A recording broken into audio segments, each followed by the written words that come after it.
Hey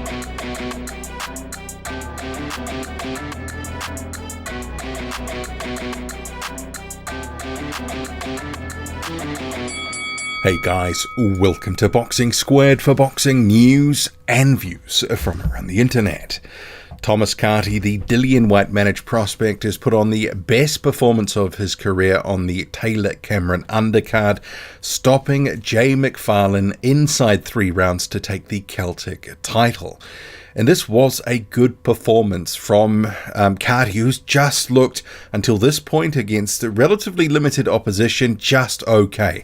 But clearly the work in the gym, the sparring with the likes of Tyson Fury, Joseph Parker and others, is starting to pay dividends. He really from the outset was in control. First round, a little bit cautious, but he managed to land the straight left, the most telling punch of that round.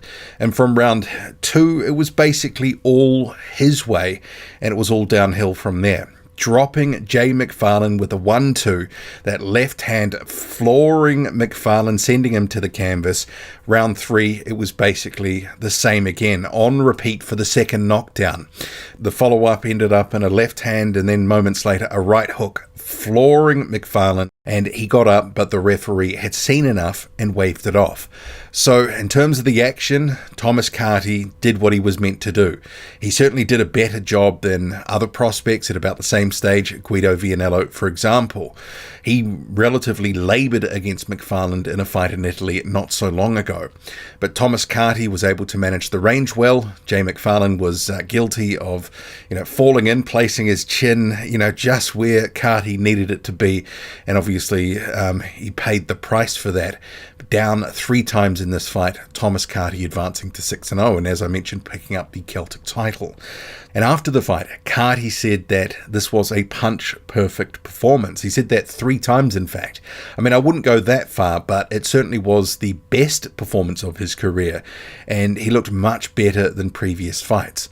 I would have said that, until this point, he's been a bit of a prospect who's been under the radar. There's been a little bit of a question mark about the power, but certainly he used his accuracy and his power to put McFarlane down in this one, and I think based on what we've seen, there could be more to come. And he even indicated that the best is yet to come, and he thinks he can match it with a lot of the best guys that are around, but he just has to believe in himself. So good win for Thomas Carty, and I guess the question is, well, what next? Does he start to put himself into the conversation with other UK prospects? I think right now there seems to be, within fans' minds, in terms of the prospect, the prospects running around, you've had the likes of David Adeleye, Solomon Dakers, Fraser Clark, Fabio Wardley's getting towards the end of that prospect stage, but there's been those sort of names that have been sort of mixed and matched around as being guys who should be fighting each other on the sort of domestic scene. And I think you can start to add Carty to that mix. 1 or 2 more performances and he'll be putting himself in the conversation for those sorts of fights. And I guess one thing that could happen, could be made potentially, what about Solomon Dakers and Thomas Carty at some point? Solomon Dakers is only a little bit further along in terms of the number of fights that he's had, so it could be a possibility.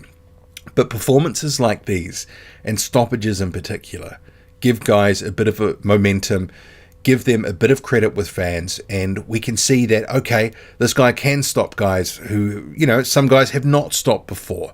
So the questions about the power start to diminish. And if he's sitting down on his punches and he's able to sort of crack guys with the accuracy that he did tonight, certainly the future looks a little bit brighter for him. So good performance from Carty. What do you want next for Thomas Carty? 6-0 now. What do you make of it all? Drop a comment loud and often. Hit like, hit subscribe, follow me on Twitter. Boxing_squared. I'm out.